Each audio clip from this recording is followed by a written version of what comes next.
look, I think we'll get underway just with some initial material that we need to get through. First of all, apologies, none received, and we're just trying to get our two other members on the line, one way or the other. So, declaration of interest. Is there any member or councillor that needs to declare an interest for today's meeting? Thank you. Confirmation of minutes. We have one set of minutes from the 9th of April, and I'll move that we accept that. Do I have a seconder, please? Seconded by the Deputy Mayor. All those in favour, please say aye. Aye. To the contrary, no. Carried.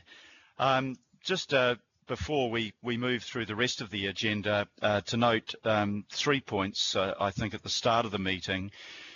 Saturday, of course, is Anzac Day, and an important day for all of us as we commemorate those who gave their lives and those who served their country. For the first time since 1916, we won't be doing that as all of us on this call would normally be doing it at a cenotaph with our local communities and acknowledging and honouring our past servicemen and women and our current service personnel. But we have set out a number of things that we are doing around the city, from lighting up the Harbour Bridge, the War Memorial Museum, the Sky Tower, of course, and the Light Path.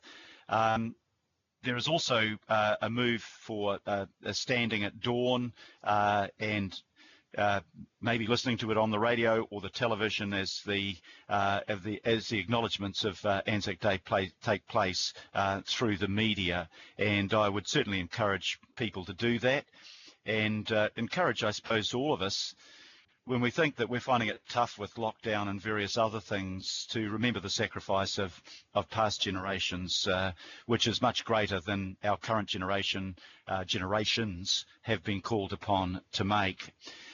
Secondly, I would just like to acknowledge that we've made some remarkable progress in our battle against COVID-19, and to have the lowest rate of transmission, I think, in the world, at less than 0.5%, a fifth of that of the average across the world, shows you how far we as a community and with good governance have come.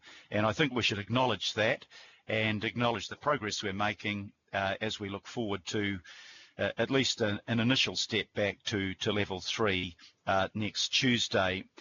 Thirdly, I'd like to put on record a big thanks to our Chief Executive Officer, our Executive Leadership Team, our chairs and boards of our CCOs and the executive CEOs and executive leadership teams of those boards, all of which have volunteered to take a significant cut in their salary, matching what I know a lot of councillors are doing.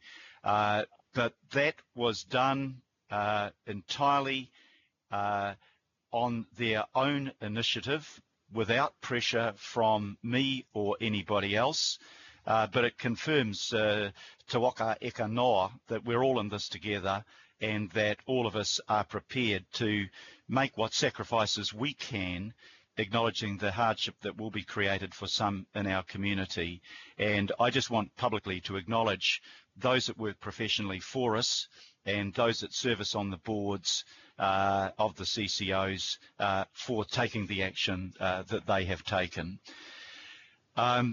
We come now to petitions. There are no petitions. And